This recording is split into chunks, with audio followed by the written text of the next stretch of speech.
Hello, friends, and welcome back to the Sunshine Cafe. Today, I want to pause and talk to you about how much power you have to make a difference. I don't know about you, but I have often struggled with the feeling of powerlessness. Powerless to make a difference in a world that seems to be running sideways and out of control. I mean, my one little vote and my one little voice seems so insignificant to the enormity of what's happening in the world. Where would I even begin? And so today, I'm going to just pause for a bit. I want to remind you and myself really just how much power we have to make a difference in this world. And the foundation of your power lies in a vote, not just at the ballot box, but the little votes that you cast every single day, which make a difference in the lives of those around you and yourself and the future generations that are coming after you. You have more power than you realize.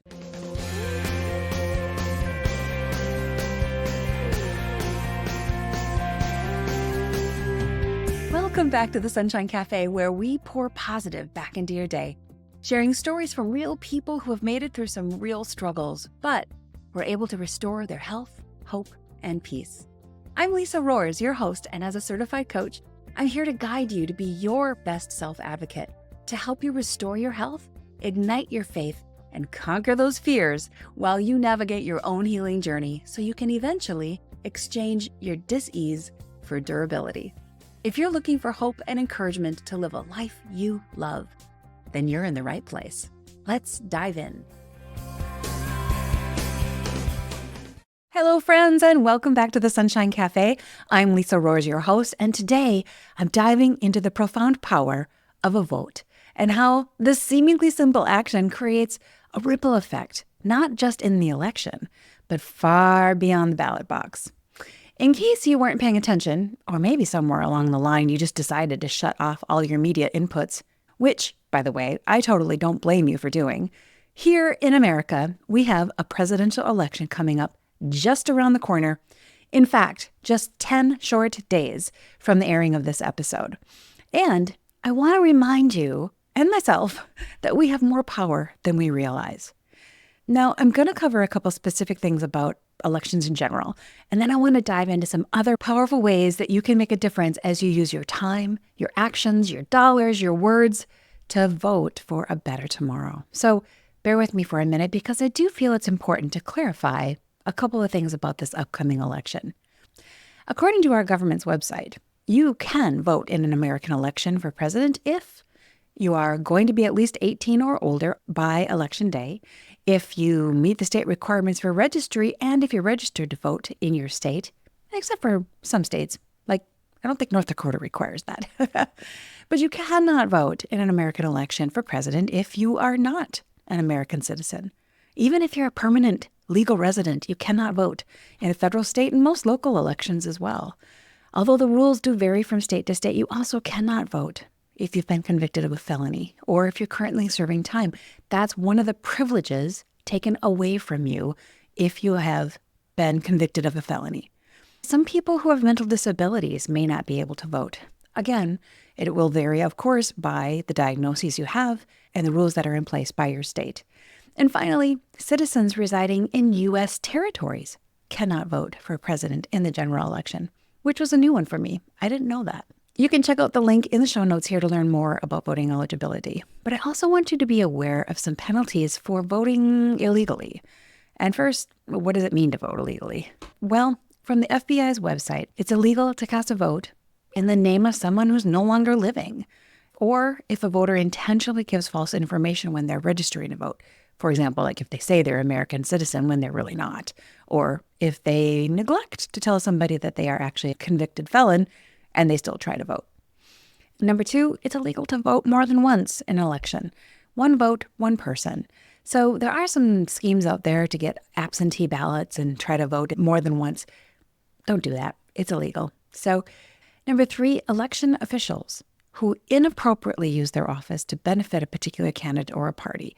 Let's say, for example, those people who let unqualified voters cast ballots, or stuffing a ballot box with illegal ballots, or changing the tallies on the ballot. I mean, these are kind of common sense things, but those are all very, very illegal and disrupt a fair election process.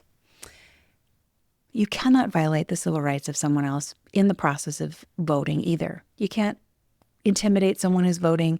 You can't coerce them or threaten them. You also can't bribe them, even with like money, cigarettes, drugs. You cannot bribe somebody to vote a particular way that you want them to vote. That's illegal. And according to criminal defense lawyer website, state penalties for this kind of illegal voting, well, they vary, of course, from state to state, but it is considered a felony offense, which is usually punishable by at least a year in prison or more, and usually involves some heavy fines as well. So it's just a good idea not to engage in any of that. Let's just have a clean election and not dive into any of the other side stuff that would make it not so. But okay, so if you are an American citizen and you plan to vote, or you're a citizen of any other voting nation, let's talk about quickly why you should vote. Participating in the voting process is not just a right. It is actually our duty, our responsibility, and it's a privilege. It is a privilege as an American citizen. It's worth remembering, my friends, that men and women fought and died so you would have the chance to vote. Back before 1920, before women were actually allowed to vote, our great-grandmothers marched and protested and gave their time, their money, and their resources so all of you ladies out there listening would have the opportunity to vote. And although African American men were given the right to vote by the 15th Amendment back in 1870, it wasn't until almost 100 years later, until 1965, when the Voting Rights Act would be passed, making it really, truly possible for them to exercise this right freely. My friends, wars have been fought to give equal opportunity for our voices to be heard. This is not just something you can ignore. You have a duty to show up and engage in shaping the future of our communities and our nation, your nation. If you're not going to vote, then you really have no right to complain or engage in the conversation about what's happening in our country.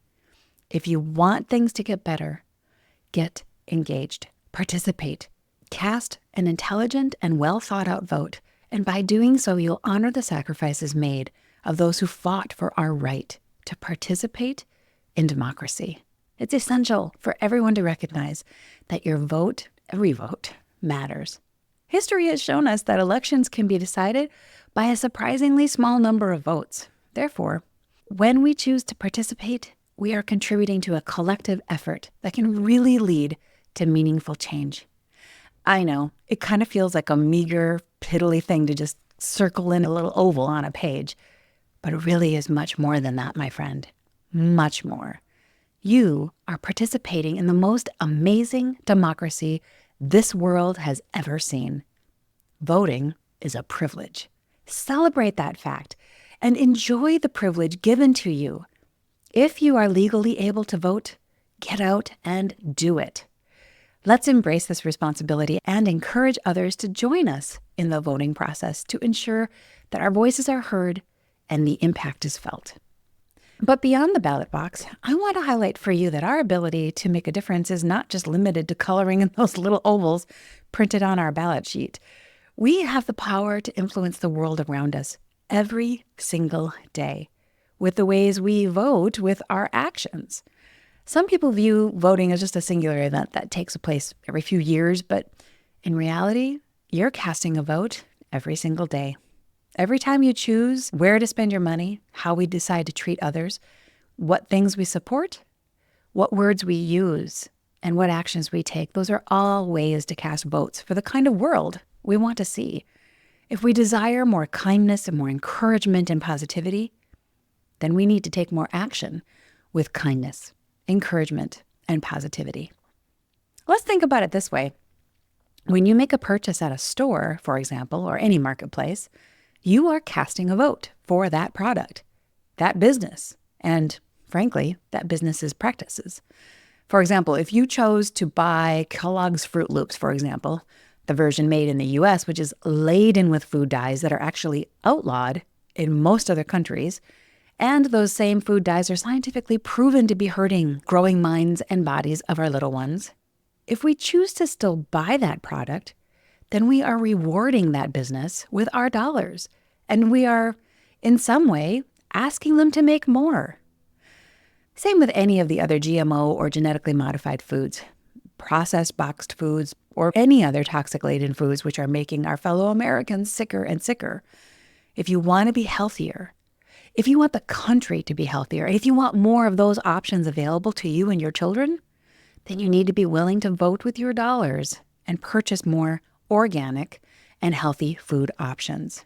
Yeah, I know, it might be a little bit more expensive than the boxed stuff, but it is fuel for your body, for healing and for moving throughout the day. And the more expensive organic foods actually have the nutrients that your body needs and that the other stuff does not have. I like to say you're either going to spend it at the grocery store or at your doctor's office. So you might as well vote for health and enjoy eating good food and living a good, healthy life versus spending your time and money at the doctor's office. There are also a lot of local farmers markets where you can vote with your dollars. And this is something that not only supports local farmers and neighbors in your community, but it also promotes healthier eating. The moment a fruit or vegetable was picked or an animal was killed for consumption, that food begins to break down. Every moment losing valuable nutrients your body needs and spoiling more and more by the hour. But when you buy food grown or prepared locally, you are getting that food closer to when it was on the ground or walking on it, so you have more nutrients and more healthy fuel for your body. That is something worth voting for. And you'll be making a difference in your community as well. Because when we buy from local farmers or local businesses, we strengthen our local economy and we help build our local communities. The success of those local businesses helps to create more local jobs. So we not only improve our health and our well-being, but we also get to contribute to the well-being of our friends and the neighbors around us as well. So yes, the vote you make with your dollars really matters. But if you're like me and you're kind of a skeptic on most things, I know you're wondering, how does your grocery purchase make any significant difference at all? I know, I've been there. And I often feel like my dollar is just not powerful enough to make a difference. But let me tell you, my friends, purchase decisions do matter because they signal to the companies that are trying to make money what things we value and what things we'll buy. We all know that companies are in the business to make money, not necessarily to make you healthy. So if you choose to buy organic foods, the companies will eventually realize that is where our dollars are going, and they will work harder to sell more organic foods. Just a brief look back at history will show us how this has happened with gluten-free and organic products. I don't know about you, but I remember a time when those products were really hard to find at a local store. But after a few years of people voting with their dollars, businesses have taken note, and they are now farming more and more organic foods and making more gluten-free options. If you have purchased those items, then your vote made a difference. Okay, so where we spend our money matters. How else does our vote make a difference outside of the ballot box? Well, our actions are votes that make a difference. If you want more kindness, more compassion, more understanding, and more open dialogue, then you need to support those kinds of behaviors and even be somebody that instigates or initiates those kinds of behaviors. You may have to look for ways to be kind or compassionate. You may have to go out of your way to be understanding. It's difficult. And you may have to be the one to initiate a conversation with someone who you know thinks differently than you. Your actions, though, are a vote to help change the behavior around us.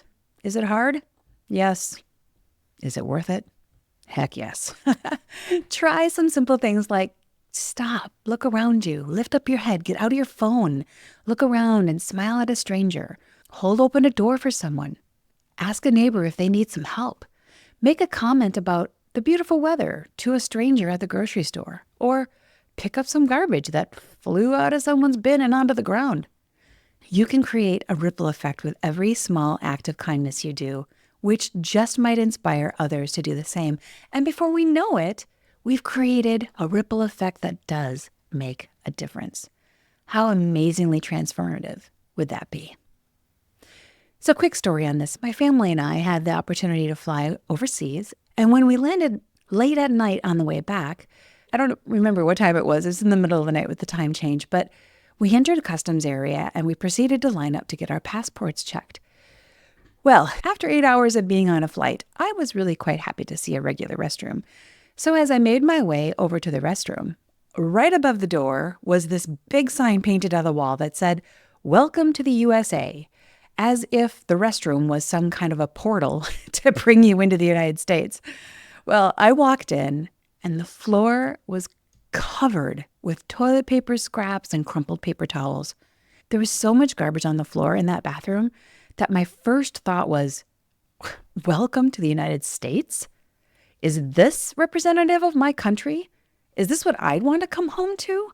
Is this what I'd like to invite a guest into? No, not at all. So I grabbed a paper towel and using it as my glove, I picked up all the papers on the floor and put them into the garbage can and then pushed down that garbage can contents so there'd be more room for anything else that needed to be thrown into it. I grabbed another paper towel and using it again as my glove, I picked up all the little bits of clean toilet paper. Looked like somebody had had a battle with that toilet paper dispenser. But anyway, the entire cleanup effort took me less than 30 seconds. Then I washed my hands and walked out with clean hands and a clean bathroom. And I proceeded to get in line. But the next thing that happened was what really surprised me. The checkpoint was one of those crazy zigzag lines like you see at a Disney World park or some kind of theme park.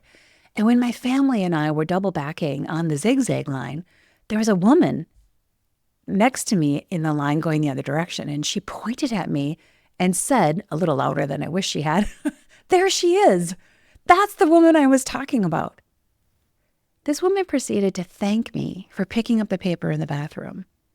And I told her simply, well, that was not a bathroom that I would want to see when I came home, nor would I want my guests to arrive in a bathroom like that. This is my country. I will take care of her. And this woman completely agreed. She said she loved what I did and was inspired to do that same thing more often in other restrooms. So my small action of 30 seconds or less created a ripple effect that will bring more joy and more happiness and maybe more clean bathrooms to those around our country. If America is a place you call home, then I challenge you to start taking pride in your home and taking care of her and making her more beautiful for you and for everyone around you. Let's take action. Let's use our voting action for a better tomorrow with the little actions we take every day. I am certainly not perfect by any means. In fact, I'm sure there have been many times where my garbage has gotten scooped up by the wind and blown out, and I'm grateful for whatever person might take the time to bend over and pick up the garbage wherever it landed. So if they can do that for me, I can do that for them. So in what other ways can our actions vote for a better tomorrow? Well, we can teach others to be kind and considerate. We can encourage kindness in our families and in all of our circles of influence. Teach your children how to be compassionate and considerate of others. Don't tolerate bullying or kids who are disrespectful to you or others. Be the parent in your family. Establish those consequences ahead of time and enforce them when the rules are broken consistently. Help your kids, your siblings, and even your parents realize that taking action is a vote to model behavior, positive behavior. And through these actions, we can influence the next generation to prioritize kindness and empathy in our daily lives. Okay, so maybe you're wondering, how do I do that, Lisa? What kinds of things can I do to model kindness and empathy? Well, again, I'd suggest look around you. Do you have any elderly people in your neighborhood or a family nearby that's dealing with either a health concern or maybe the joy of a new baby in their family? Are they maybe needing help with fall leaves or the summer mowing of their yard? Maybe your act of kindness is simply offering to cook a meal for them. If you don't see a need, you could always consider writing a letter of appreciation. Write a note to your city officials or law enforcement, someone at your store who really made your day. Expressing gratitude will fill your day with more positivity and might just be the blessing needed in the life of that person on the receiving side. Don't underestimate the power of our words. Our rhetoric serves as a vote. I have another bathroom example for you. What is it about bathrooms with me today? Anyway, last week, my family and I had a great opportunity to go away for our son's birthday, and we spent time at this awesome amusement park. The chaos in the park was over the top. People running left and right, and everyone in their own world, and no one paying attention to much of anyone around them. Well, again, I found myself in the restroom, and this lovely woman was working diligently to keep the restroom clean with all the chaos going on around her and picking up all the paper towels that people had carelessly thrown toward the garbage bin. She looked like she might have felt, I don't know, maybe invisible. She showed up for her job that day. She was dressed in her uniform, looking fine, doing a great job despite the chaos whirling around her. I gently tapped her on the shoulder and I looked her right in the eye and I said, "Thank you. Thanks for working so hard to keep the bathroom clean and making it such an inviting place." Her face, my friends, lit up like a beautiful Christmas tree, as if to say, "Oh, somebody noticed." She thanked me with such a genuine smile that it kind of made me want to go into all the other restrooms and thank the rest of the hardworking folks who were there as well. It took me just moments, but that simple act of kindness made a difference in that woman's day, and it made a difference in mine as well. So the words we choose to use can either make somebody's day or it can tear them down. When we engage in conversations, speaking words of hope and encouragement is yet one more vote for change. Let's strive to be the voice that advocates for patience and love and unity and understanding. In a world filled with so much negativity, our positive language, especially as Christians, can serve as a beacon of light. John 13:35 says, "By this, everyone will know that you are my disciples, if you love one another." So your words, which deliver love and kindness, can be just one more vote for change. So as we approach these important elections in just 10 short days, let's try to engage in conversations about the issues that matter and support the candidates who have a platform that aligns with our values and encourage others to exercise their right to vote as well. Each conversation we have can inspire somebody to take action, not only in the election, but also every day with the actions that they take. We can be advocates for change by sharing our perspectives and encouraging others to think critically about the issues that impact all of us. And remember, please remember to do your research before Election Day so you understand exactly what it is you are voting for. This election is not about who the candidates are, but more about what policies they will implement. No candidate is perfect, and both candidates we have this round are human and full of flaws. However, each candidate will bring changes to our country that we may or may not want. Both candidates have spent time in office, at least 3.5 years each of them, and both of them have had powerful chances to invoke change. During his former presidency, despite some of the political mudslinging, Donald Trump did not take over as a dictator. He did not escalate wars or ignore the Constitution for a power grab. But whether you like him or not as a person, did you like what he did? Was the country stronger? Was our border more secure? And ask the same questions of Kamala Harris. Regardless of who she is as a person or what she sounds like, do you like the policies that she's supported these last 3.5 years? Are there improvements that she's made under the Biden administration that you want to see more of? Are we stronger as a nation? Is our dollar stronger? Is our border stronger? These are the kind of questions to consider when making your decision. Don't let the personality sway you. You don't have to have either of them at your dinner table, but you and your kids, and maybe your grandkids, might have to live with the policies and the impact that those policies make for decades to come. So, as you prepare to cast your vote, be sure you are informed and vote intelligently. Research each candidate thoroughly, analyze their proposed policies, and think critically about how those policies align or don't align with your values. The future of our country rests in our hands, and we must approach this responsibility with due respect, care, and consideration. To wrap up, I want to emphasize the power of our votes, not just in the context of this election, but in every daily action we take in our lives. We can make a difference. So while you're preparing and even on the way to or from voting, let's remember that we have the power to cast votes for change through the actions, the conversations, the words we use, the products we buy, and the choices we make every single day. Whether it's supporting local businesses and practicing kindness or engaging in thoughtful discussions, we can impact the world around us and create that ripple effect of kindness, dignity, respect, and compassion. Thank you so much for joining me today. Please get ready and prepare to go out and vote. Prayerfully consider who you're going to vote for. And as we prepare for the elections, may we be filled with wisdom and discernment in our choices, and pray that God will give you the discernment to make the right decision on your vote. Until next time, stay encouraged and be inspired, and we'll look forward to seeing you back here next time at the Sunshine Cafe.